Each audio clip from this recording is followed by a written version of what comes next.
A dog trained only for protection surprises everyone when he refuses to leave the side of a sick girl.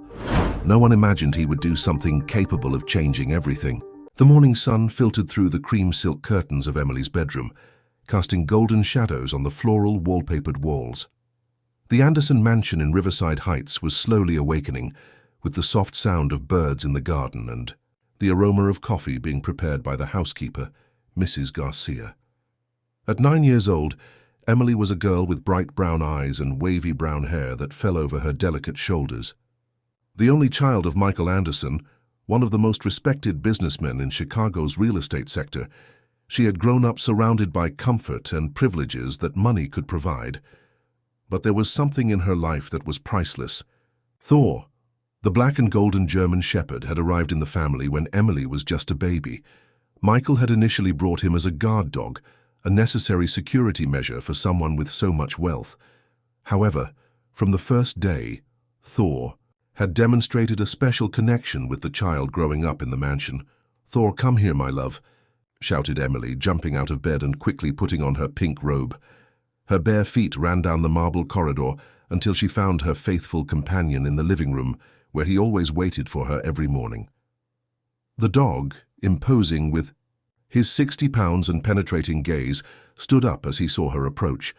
His deep brown eyes seemed to understand every word, every gesture from the girl. It was a connection that intrigued everyone in the house. "Good morning, Princess," said Rebecca, Emily's mother, elegantly descending the staircase. At 42, she maintained the beauty that had made her Miss Illinois in her youth. Her always impeccable blonde hair framed a still youthful face, but there was a constant concern in her blue eyes that nobody could completely decipher. "Did you sleep well? Did you have nightmares again?" Emily shook her head, but Rebecca noticed the subtle dark circles under her daughter's eyes. In the last few weeks, the girl had been showing unusual fatigue, something that made her parents increasingly apprehensive. "Mom, can I have breakfast in the garden with Thor?" asked Emily, stroking the head of the German shepherd, who responded with an attentive and protective look. "Of course, sweetheart. Mrs. Garcia has already prepared your favorite fruits." Michael appeared in the room, adjusting his Italian tie. Tall, with well-cut grey hair and an elegant bearing, he conveyed the confidence of someone who had built an empire from scratch. At 48, he ran one of the largest construction companies in the country, but nothing was more important to him than his family. "So, my little princess, how are you feeling today?" he asked, kissing his daughter's forehead. "Better, Daddy. Thor took care of me all night." Michael and Rebecca exchanged a worried look. In recent weeks, Emily had been reporting that Thor took care of her during the night, but the couple didn't understand exactly what that meant. The dog really did spend nights in the girls' room, something that had begun to happen spontaneously. In the backyard, among colorful azaleas and fragrant roses, Emily ran barefoot through the grass, with Thor always a few meters away. The German shepherd never strayed far, keeping her always within his field of vision. It was as if he knew something that others didn't. "Thor, you really protect me, don't you?" whispered Emily, hugging the animal's neck. "I know you're special. Different from other dogs." The dog whimpered softly, pressing his muzzle against the girl's face. At that moment, something passed through Thor's eyes, a deep, almost human intelligence that made Emily feel completely safe. From the terrace, Rebecca observed the scene with a heavy heart. There was something about Thor's behavior that troubled her. The animal seemed to know things that even the parents didn't notice, and Emily's night fevers, the inexplicable fatigue, the pains that the girl mentioned discreetly, all of this left Rebecca with a feeling that a storm was approaching their lives, and that Thor in some mysterious way already knew about it. If this story interested you, don't forget to subscribe to our channel and give it a like. Tell us what city you're watching from. We'll continue. 3 weeks after that sunny morning in the garden, the Anderson family's routine began to change in an almost imperceptible way. Emily, who had always been a child full of energy, started to tire more easily during play.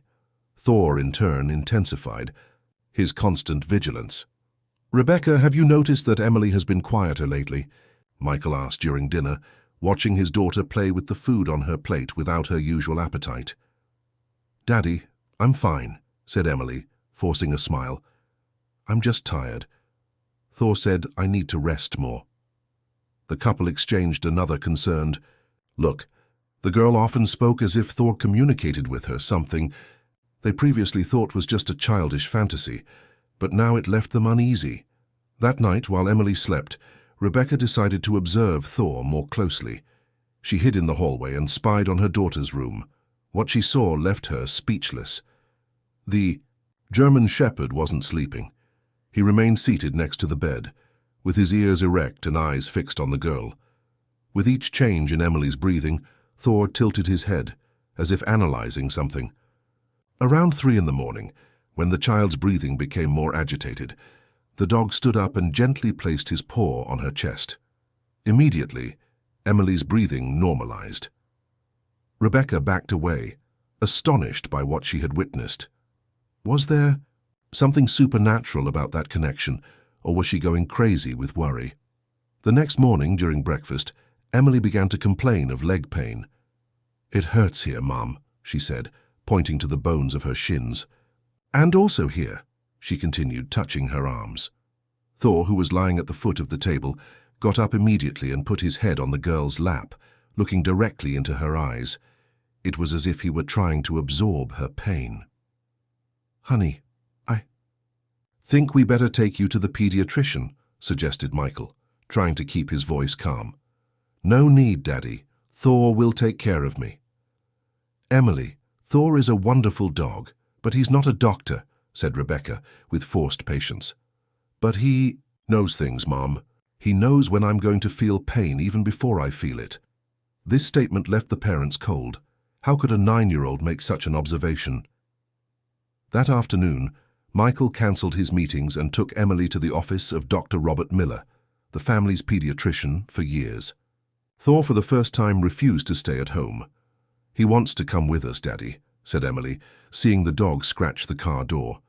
"Sweetie, dogs can't go into the doctor's office." "But Thor isn't an ordinary dog, Daddy. Haven't you realized that yet?" Michael looked at his daughter, then at Thor, who stared at him with a disturbing intensity. There was something in those eyes that made him feel small, as if the animal knew secrets he would never understand. At the office, Dr. Miller examined Emily carefully. The bone pains, the fatigue, the night fevers that Rebecca had reported, all of this formed a picture that worried him. "Michael, I'd like to request some tests. Nothing to be alarmed about yet, but we need to investigate these symptoms," said the doctor, maintaining a professional tone. Outside, in the clinic's parking lot, Thor remained restless inside the car. He walked back and forth on the back seat, panting with his gaze fixed on the entrance of the building. The family's driver, Mr. Johnson, tried to calm him. "Easy, Thor. The girl will be back soon." But the dog wouldn't calm down. It was as if he sensed that something important was happening at that moment, something that would change everything. When the family returned to the car, Thor immediately sniffed Emily intensely, passing his muzzle over her arms, legs, and face. The girl laughed, but Michael and Rebecca noticed that the animal's behavior was different, more urgent, more protective. "He's examining me," said Emily, petting Thor. "He knows you're worried about me." During the journey back home, Thor didn't take his eyes off Emily for a single second. His posture was tense, alert, like that of a soldier on duty. And when the girl closed her eyes, tired from the consultation, the German Shepherd gently placed his head on her legs, in a gesture that seemed both protection and farewell. That night, while waiting for the test results, Michael found Rebecca crying silently on the porch.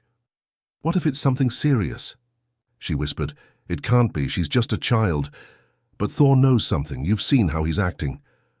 Michael hugged his wife, but he couldn't deny that he had also noticed the change in the dog's behavior. It was as if Thor was preparing for a battle that only he could see. The phone rang on Thursday morning, breaking the tense silence that had hung over the Anderson mansion for 3 days. Michael answered on the first ring, with Rebecca by his side, both knowing that this call would change their lives forever. "Dr. Miller?" "Yes, we're ready to hear." The pediatrician's words echoed through the speakerphone like a sentence. The tests confirmed their worst fears. Emily had a serious blood disease, something that would require immediate and intensive treatment. The doctor explained about abnormal cells, about the need for urgent hospitalization, and about the treatment protocol that should begin as soon as possible. Thor was lying in the hallway, but at the exact moment the words came out of the phone, the German Shepherd abruptly stood up and let out a long, deep howl that reverberated throughout the house. It wasn't an ordinary bark, it was a sound that seemed to come from the depths of his soul. "My God," whispered Rebecca, looking at the dog. "He knows. He really knows." Emily, who was playing in the garden, ran inside when she heard Thor's call. She found her parents, embracing with tears in their eyes, and the German Shepherd standing before them with a protective posture she had never seen before. "Daddy." "Mommy, what is Thor trying to say?" Michael knelt before his daughter, holding her small, delicate hands. "Princess, the doctors said you're a little sick and need special care. We'll have to go to the hospital for a while." "Will it hurt?" asked Emily with the innocence of her 9 years. "We won't let you feel pain, sweetheart. Daddy and Mommy will take care of everything." Thor approached and sat next to Emily, pressing his robust body against her, like a protective shield. The girl instinctively put her arm around the dog's neck. "Will Thor come with me?" "Dogs can't stay in hospitals, honey," explained Rebecca, fighting against her own tears. "But he needs to come. He's the one who protects me." Emily's voice rose, showing the first sign of desperation. At that moment, Thor did something that left everyone paralyzed. He stood up on his hind legs, put his front paws on Michael's shoulders, and looked him directly in the eyes. It was as if he were trying to communicate, begging not to be separated from Emily. "This is impossible," murmured Michael. "A dog doesn't act like this." "Thor isn't an ordinary dog, Daddy. I've always known that," said Emily with a sudden maturity that frightened her parents. That afternoon, while Rebecca prepared a suitcase with Emily's things, Michael made a series of phone calls. His influence and financial resources allowed for certain exceptions to hospital rules. If Thor was so important to his daughter's emotional well-being, he would find a way to keep them together. "St. Luke's Children's Hospital. This is Michael. Anderson, my daughter will be admitted tomorrow, and I need to discuss a special situation." Meanwhile, Thor didn't leave Emily's side for a minute. He followed her to the bedroom, watched Rebecca pack the suitcase, and positioned himself next to the bed where the girl had decided to rest a bit. "Thor, are you afraid?" asked Emily, stroking the golden and black fur of the animal. The dog looked at her with a depth that seemed to pierce her soul. Then he did something extraordinary. He placed one of his paws on Emily's heart and kept it there, as if measuring her heartbeat. "You can feel my heart, can't you?" she whispered, "and you know when it's not well." Thor whimpered softly, a sound that seemed laden with promises and silent vows. That night, the last before hospitalization, Thor refused to leave Emily's room. Mrs. Garcia brought his food, but the animal just sniffed it and moved away. He seemed to be on vigil, like a guardian preparing for the biggest battle of his life. Around midnight, Rebecca woke up to the sound of whispers coming from her daughter's room. She silently approached the half-open door and saw a scene she would never forget. Emily was sitting on the bed talking to Thor as if he were another human being. "Do you promise you won't leave me alone? Promise you'll fight with me?" Thor put his head on the girl's lap and she continued, "I know you're special, different from all other dogs. Sometimes, when I look into your eyes, I feel like you were sent to protect me from something very bad." The German Shepherd raised his head and touched Emily's face with his muzzle, in such a human and affectionate gesture that Rebecca had to lean on the doorframe to avoid fainting. At that moment, she understood that there were forces at work far beyond her comprehension. Thor wasn't just a guard dog. He was something more, something that had come into their lives exactly when they would need him most. And the battle for Emily's life was just beginning. St. Luke's Children's Hospital stood imposing on the grey Friday morning, its mirrored glass reflecting the heavy clouds that seemed to mirror the mood of the Anderson family. Michael had achieved what seemed impossible. Thor would be authorized to stay with Emily during hospitalization, officially classified as an emotional support. Dr. Helen Carter, the pediatric oncologist responsible for the case, received the family in the lobby. A 50-year-old woman with grey hair tied in a bun and gentle eyes behind her glasses, she had accepted the animal's presence with some reluctance. "Mr. Anderson, I understand the emotional importance of the animal for Emily, but we need to establish strict rules," she explained, watching Thor walk calmly beside the girl. "He cannot interfere with medical procedures." "Of course, Doctor. Thor is very well trained," replied Michael, without mentioning that the dog's training went far beyond what anyone imagined. Emily's room was on the 10th floor, a private suite with a view of Lincoln Park. When they entered, Thor made a complete inspection of the environment, sniffing every corner, every piece of equipment, as if memorizing everything. "He's getting to know the territory," observed Emily, with a perception that was surprising for her age. "Thor needs to know where all the important things are." The first night at the hospital was revealing. While Emily slept, connected to monitors that recorded her vital signs, Thor positioned himself strategically beside the bed. Around 2 in, say. The morning when everyone was asleep, the German Shepherd suddenly stood up and placed his paw on the girl's chest. 15 seconds later, the heart monitor triggered an alarm. "Nurse!" "Room 1012, echoed down the corridor.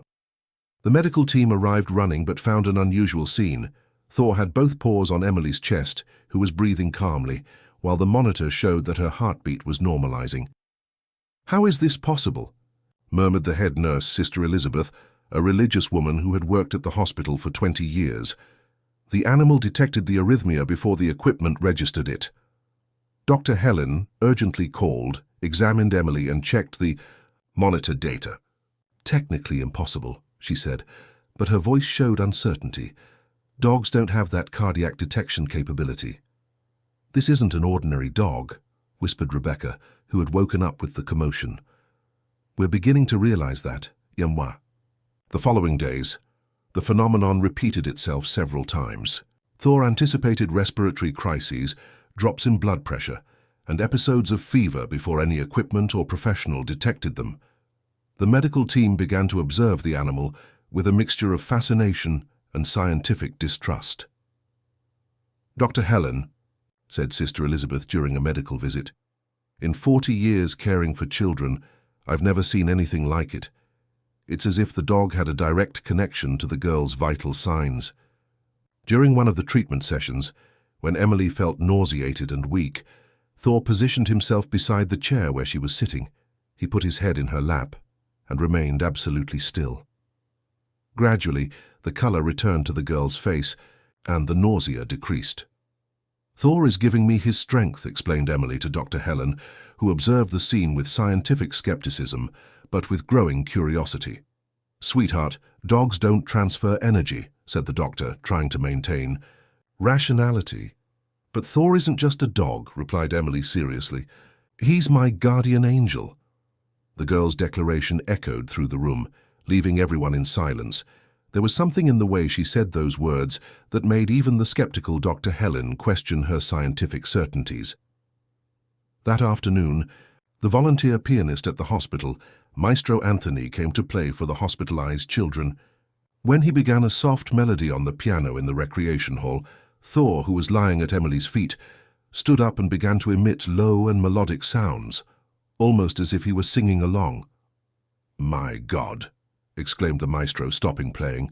"He's harmonizing. I've never seen an animal do that."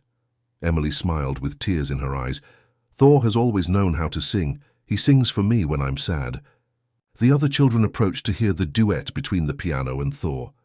For a few minutes, the pediatric ward filled with music that seemed to come from another world, an impossible harmony between a human being and an animal that defied all explanations.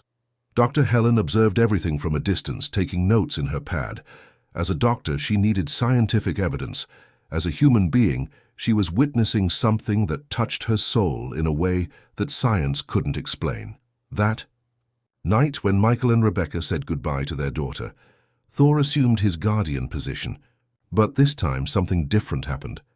He began to emit a low and rhythmic sound, almost like a mantra, which seemed to cradle Emily in a deep and restorative sleep. The on-duty nurse noted in her file, "Patient slept for 8 consecutive hours for the first time since admission. Coincidence or not, this happened while the dog maintained his musical vigil."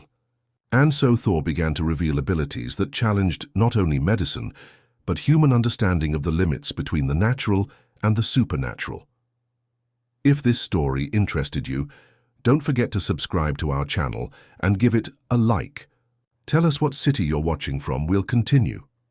1 week after Emily's hospitalization, St. Luke's Hospital had transformed into a scene of daily small miracles. Thor continued to surprise the medical team with his inexplicable abilities, but it was during an unexpected visit that the truth about his origins began to be revealed. Dr. Klaus Müller, a 70-year-old German veterinarian, appeared at the hospital on a rainy Tuesday morning. Tall, thin, with white hair and penetrating blue eyes, he requested an urgent conversation with Michael. "Mr. Anderson, I came directly from the airport to here. I need to talk about Thor," said the German in English with a heavy accent. "How did you know he's here?" asked Michael, suspicious. "Because I trained him, and because I've been following his trajectory for years, waiting for this moment to arrive." Michael led Dr. Müller to a private room where Rebecca joined them. The veterinarian opened a worn leather folder and removed documents and photographs. "Thor is not an ordinary dog. He is part of a special program that I developed in Germany 15 years ago," began Dr. Müller.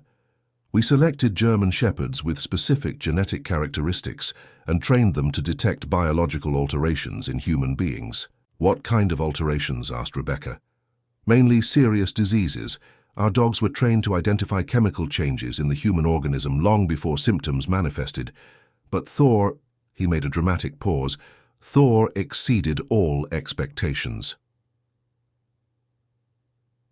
The veterinarian showed photographs of Thor as a puppy in a German laboratory. "He not only detects diseases, he can, in some way that we still don't completely understand, influence biological processes." "That's impossible," said Michael. "We thought it was, until we witnessed Thor healing a child with a heart problem in Berlin. The girl was given up for lost, and after weeks with Thor, the doctors could no longer find signs of the disease." Rebecca covered her mouth with her hands. "Are you saying that Thor can cure our daughter?" "I can't guarantee it. Each case is unique. But I know that Thor was specifically destined for you. When I learned that Michael was looking for a guard dog to protect his family, I directed Thor here. It wasn't a coincidence." At that moment, as if he had heard the conversation, Thor appeared at the door of the room. He saw Dr. Müller and, for the first time since he had arrived in the United States, let out a bark of recognition and joy. The German veterinarian knelt down and Thor ran into his arms. It was an emotional reunion between master and disciple. "Mein guter Junge," murmured Dr. Müller in German, "you've grown and become what I always knew you would be." Thor seemed to understand every word. He looked directly into the veterinarian's eyes, as if reporting everything that had happened with Emily. "He's telling me about the girl," said Dr. Müller, interpreting the dog's gestures and expressions. "He says she is special, that the connection between them is stronger than anything he has ever experienced." "How can you understand him like that?" asked Michael, fascinated. "Years of living together, Thor and I developed a form of communication that goes beyond words, and he's telling me that Emily possesses something that enhances his abilities." The three headed to Emily's room, where they found her sleeping peacefully. Dr. Müller observed Thor position himself beside the bed and gently place his paw on the girl's arm. "Look," whispered the veterinarian. "He's reading her vital signs, not just detecting but harmonizing with them." On the monitor beside the bed, Emily's heartbeats showed a perfect rhythm, something that hadn't happened for weeks. "It's as if he were lending his vital force to her," continued Dr. Müller. "In our studies in Germany, we discovered that some of our special dogs could literally share vital energy with humans in critical condition." Emily woke up at that moment and saw the unfamiliar man. "Who are you?" she asked without fear, Just curious. I am Klaus, Thor's first friend. I came to visit you. Oh, so you know his secrets, said Emily naturally. You know he's not a normal dog? Yes, little one, and you know that too, don't you? Of course, Thor is my guardian angel. He came to save me. The simplicity and certainty in the girl's words left everyone moved. Dr. Müller approached the bed. Emily, can I ask you a question? Do you dream about Thor? Every night. We run together in a place full of golden light. He tells me that, as long as we're connected, nothing bad can happen to me. Dr. Müller looked at Michael and Rebecca with a grave expression. This is the confirmation I needed. The connection between them has transcended the physical. They are linked on a level that science still cannot explain. That afternoon, as Dr. Müller prepared to return to Germany, he left one last piece of advice for the family. Thor will do everything in his power to protect Emily, but you need to trust him completely. Don't question his instincts. Don't interfere when he acts strangely. He knows things that we will never understand. Before leaving, the veterinarian whispered something in Thor's ear in German. The dog looked at him deeply, as if receiving final instructions for a mission of extreme importance. And so, the mysteries about Thor began to clear up, revealing that the Anderson family was experiencing something far beyond a simple relationship between a child and her pet. They were at the center of a phenomenon that defied the laws of nature and medicine. In the early hours of Sunday, 10 days after hospitalization, Emily's situation deteriorated drastically. The medications seemed to have lost their effectiveness, and her small body was fighting a battle that was becoming increasingly difficult. Around 3 in the morning, all the monitors in the room began to emit alarms simultaneously. Thor, who was sleeping beside the bed, woke up instantly. But this time, his reaction was different from all the previous ones. The German Shepherd began to emit a sound that no one in the hospital had heard before, a kind of deep and melodious song that seemed to come from another world. "Code Blue, room 1012, shouted the on-duty nurse over the intercom. Dr. Helen arrived running, followed by the entire emergency team. What they found left them paralyzed.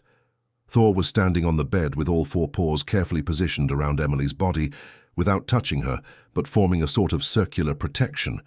His eyes shone with a supernatural intensity, and the sound he emitted made the entire room vibrate at an almost mystical frequency. "Remove the animal," ordered Dr. Helen, but when they approached, Thor showed no aggression. On the contrary, he seemed to beg with his eyes to let him continue. "Doctor, look at the monitors," whispered Sister Elizabeth. Incredibly, while Thor maintained his protective position, Emily's vital signs began to stabilize slowly. Her heart rate, which had dangerously accelerated, was returning to normal. The oxygen saturation, which was critically low, began to rise. "This is impossible," murmured Dr. Helen, checking the equipment. "All the devices are working correctly, but it's as if the dog were regulating her vital signs." Completed. Dr. Richard, a cardiologist who had been called for the emergency. Michael and Rebecca arrived at the hospital in minutes, finding a scene they would never forget.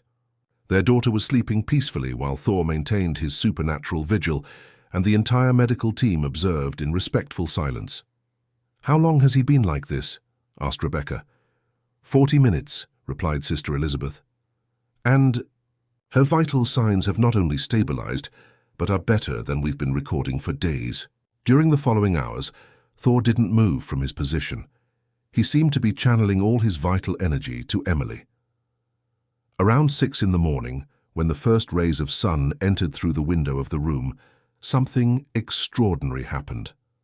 Emily opened her eyes and smiled, a genuine smile that hadn't appeared on her face for weeks. "Good morning, Thor. Thank you for taking care of me." The German Shepherd slowly lay down beside the bed, visibly exhausted, but with a gleam of satisfaction in his eyes. It was as if he had completed an impossible mission. "How do you feel?" "Dear?" asked Rebecca, touching her daughter's forehead and noting that there was no more fever. "Better, Mommy. Thor took me to the place with golden light in dreams. He said he needed to give me some of his strength for me to get strong again. Dr. Helen approached to examine Emily. To her surprise, many of the symptoms that the girl had been showing had significantly decreased.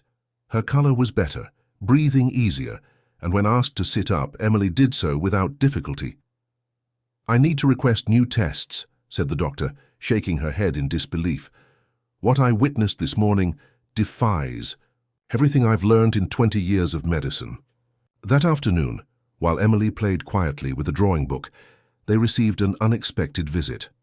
Dr. Klaus Müller had returned to the United States after receiving an urgent call from Michael reporting the events of the early morning. "This is what I feared would happen," said the German veterinarian observing Thor, who seemed to have aged years in a single night. He transferred part of his own vital force to her. "Is that possible?" asked Dr. Helen, who had requested to speak with Dr. Müller. "In our studies in Germany, we documented 3 similar cases, but never with an intensity like this. Thor surpassed all the limits we knew." "And what does that mean for him?" asked Rebecca, concerned. "It means that he gave everything of himself to save Emily, literally, but it also means that the connection between them is now permanent and irreversible." Dr. Helen picked up the results of the new tests she had requested and turned pale as she read them. "I can't believe what I'm seeing. The markers that indicated the severity of the disease have drastically decreased. In some cases, they've almost reached normal." "Thor really did it," whispered Emily, who had heard the conversation. "He told me in dreams that he would do everything to cure me, even if it cost him dearly."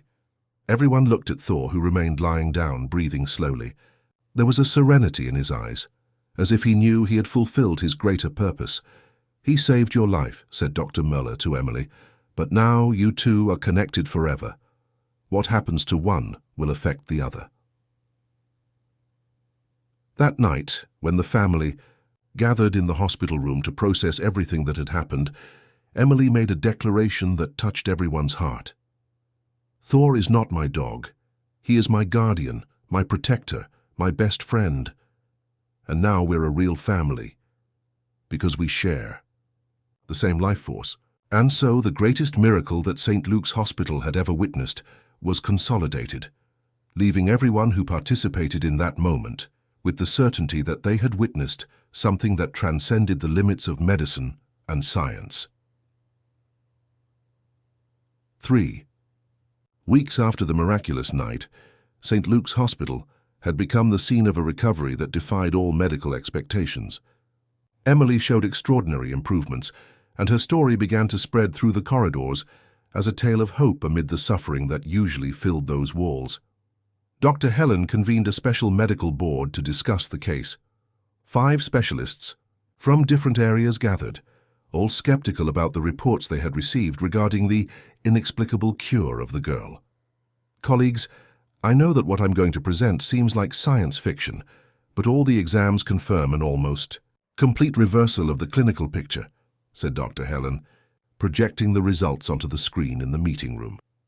Dr. Anthony Fisher, a hematologist with 40 years of experience, studied the data with an incredulous expression.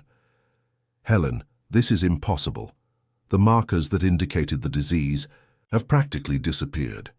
In 3 decades of career, I've never seen anything like this. And the most intriguing," continued Dr. Helen, "is that the improvement began exactly after the episode with the dog. They perfectly coincide with the moment we witnessed that unusual behavior of the animal." Dr. Paula Sanders, a pediatrics neurologist, raised a question that everyone avoided addressing. Are we seriously considering that a dog might have biologically influenced a child's recovery? "We're considering that we have no scientific explanation for what happened," replied Dr. Helen, "and that, regardless of the cause, Emily is recovering in an extraordinary way." While the doctors debated on the lower floor, Emily played in her room with an energy she hadn't shown for months. Thor was lying by her side, but something had changed in him too. His fur had gained some white streaks, especially around the eyes, and he moved with less agility than before. "Thor is getting older," said Emily to Rebecca, caressing the dog's muzzle. "He told me in dreams that he gave part of his years to me." Rebecca felt a tightness in her heart. Since the night of the miracle, she had noticed the changes in the German Shepherd. It was as if he had aged rapidly, paying a price for what he had done for Emily. "Darling, dogs can't give years of life to people," explained Rebecca, trying to be rational. "Thor isn't an ordinary dog, Mommy. How many times do I need to say—" "That," replied Emily with a maturity that surprised. "He's special, and now we're connected in a way that nobody understands." At that moment, Dr. Klaus Müller entered the room.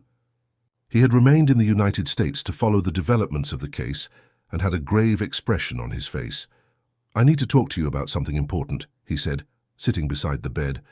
"I've made some discoveries about Thor that will change everything you know about him." Michael and Rebecca approached, while Emily continued playing, apparently inattentive to the adults' conversation. "When we trained Thor in Germany, we discovered something extraordinary in his genetic tests. He possesses a very rare chromosomal anomaly, which occurs in only one case per million dogs," began Dr. Müller. "What kind of anomaly?" asked Michael. "One that allows him to share biological information with other living beings. Essentially, Thor can synchronize his vital processes with those of other creatures. But what he did for Emily went far beyond what we had observed." Dr. Müller showed documents and graphs he had brought from Germany. "In our tests, the dogs in the program could detect diseases and, in some cases, slightly influence the well-being of patients, but Thor managed to transfer vital energy directly." "What does that mean exactly?" asked Rebecca. "It means that Thor shortened his own life to prolong and improve Emily's. It's as if he had redistributed years of life between them." Emily interrupted her play and looked directly at Dr. Müller. "I know that. Thor explained everything to me in our dreams. He said he had been waiting for me for a long time and knew that one day he would need to make this choice." The adults fell silent, impressed by the naturalness with which the girls spoke about such complex concepts. "Emily," said Dr. Müller softly, "do you remember anything that Thor told you about where he came from?" "Of course. He told me that he's not from this ordinary world, that he came from a place where angels have the form of animals and are sent to protect special people in moments of great danger." Emily's words echoed through the room like a revelation. Dr. Müller nodded slowly, as if that answer confirmed his suspicions. "There's something else I need to tell you," said the veterinarian. "Thor wasn't the only dog in the program. There were 12 others, all with similar abilities, but 11 of them mysteriously disappeared over the years." "Disappeared how?" asked Michael. "They simply vanished from their homes during the night without leaving a trace. The owners woke up and they were no longer there, as if they had returned to where they came from after fulfilling their missions." Rebecca looked at Thor, who was watching her with those deep and wise eyes. "Are you saying that Thor might also—" "I don't know. Thor is different from the others. His connection with Emily created a bond that may have changed his original destiny." That night, while the family processed all the revelations, Emily had the most vivid dream of all. She saw herself in an infinite field of golden flowers, walking beside Thor, who had returned to the young and vigorous appearance of before. "Thor, will you have to leave?" she asked in the dream. "Not as long as you need me, little one, but one day when you are strong and grown, it might be time for me to help another child." "And if I never want you to go?" Thor smiled, yes, smiled in the dream, and replied, "True love sometimes means letting go when the time is right, but first we have much more time together." Emily woke up with tears in her eyes, but also with a deep peace in her heart. She knew that Thor would stay with her as long as necessary, and that their connection transcended any explanation that adults might try to give. And so, while science struggled to understand the inexplicable, faith and love continued to write, a story that defied all known laws of nature. 6 months had passed since the miraculous night at St. Luke's Hospital. Emily was completely recovered, and the doctors, after numerous tests, officially declared that there were no more signs of the disease in her body.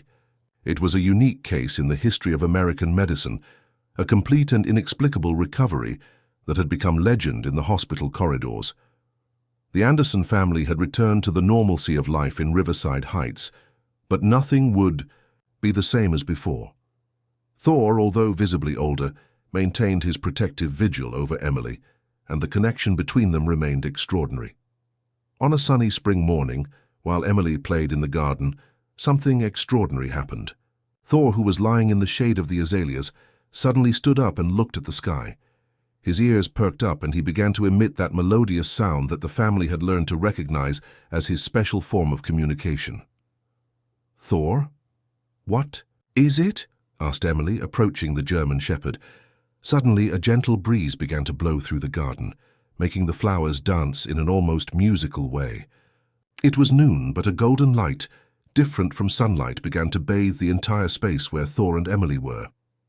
Rebecca, who was arranging flowers on the porch, looked at the garden and was paralyzed.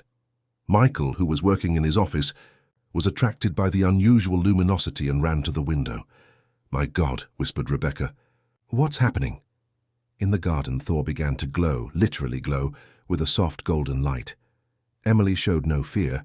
On the contrary, she smiled as if she were witnessing the most beautiful moment of her life. "Daddy, Mommy, come see," shouted Emily, radiant with joy. "Thor is showing me who he really is." Michael and Rebecca ran to the garden and witnessed something that would change their lives forever. Thor had transformed. He was still the German shepherd they knew, but now radiated a divine presence, an aura that made it impossible to deny his supernatural nature. "Emily," said a voice that seemed to come from Thor, but resonated directly. "In their minds, the time has come for you to know the whole truth." Michael and Rebecca embraced, astonished, while Emily conversed naturally with Thor, as if that telepathic communication were normal.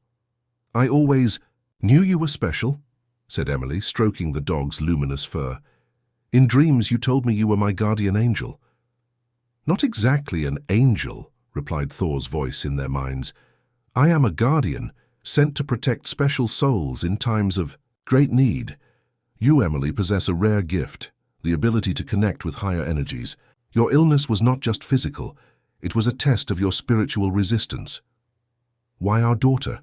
asked Rebecca, with tears in her eyes. "Because Emily is destined to do extraordinary things in this world.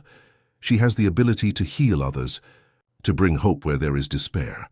But first, she needed to learn about courage, faith, and the power of unconditional love." Dr. Klaus Miller appeared in the garden at that moment, as if he had been called by an invisible force. He showed no surprise at seeing Thor in his luminous form.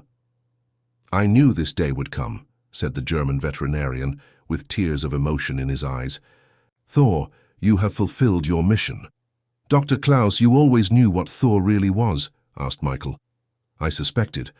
All the dogs in our program were special, but Thor was different. He wasn't trained by me. He already arrived knowing everything, as if he brought knowledge from somewhere else." Thor approached each member of the family, gently touching them with his muzzle. Where he touched, a sensation of peace and unconditional love filled their hearts. "My main mission is complete," said Thor. "Emily is healed not only in body but in soul. She has learned that love can overcome any obstacle, that faith moves mountains, and that there is magic in the world for those who believe." "Are you leaving now?" asked Emily, trying not to cry. "Not yet, little one. I will spend a few more years with you, enough time for you to grow and fully understand your gifts. When other children come who need help, you will know how to use your experience to guide them." "What gifts?" asked Emily. Thor touched the girl's heart with his paw, and immediately she understood. Emily could feel the pain and suffering of others, but she could also transmit healing and hope through love. It was a rare gift that would need to be developed with wisdom. "St. Luke's Hospital will be just the beginning," continued Thor. "You will help many other children, Emily, and when you are older you will teach others about the power of connection between living beings." The golden light began to gradually diminish, and Thor returned to his normal German shepherd appearance. But now everyone knew the truth about his identity. "This revelation must remain a family secret," said Dr. Mueller. "The world is not ready to fully understand the existence of guardians." In the years that followed, Emily grew into an extraordinary young woman. At 16, she was already working as a volunteer at St. Luke's Hospital, bringing comfort to sick children in a way that doctors couldn't explain, but that worked miraculously. Thor remained by her side, aging naturally, but maintaining his special wisdom. He became a legend at the hospital, the dog who saved a girl and continued to bring hope to all families going through difficult times. Dr. Helen, who had become a great friend of the family, always said, "I don't know if I believe in miracles, but I know I witnessed one." And that changed my way of practicing medicine forever. On a summer afternoon when Emily turned 18, she and Thor were sitting in the same garden where it all began. The young woman, now certified in animal-assisted therapy, was planning to open a treatment center that combined traditional medicine with alternative therapies. "Thor," said Emily, "thank you for saving my life." "Thank you for saving mine too," he replied telepathically. "You taught me that true love is the most powerful force in the universe."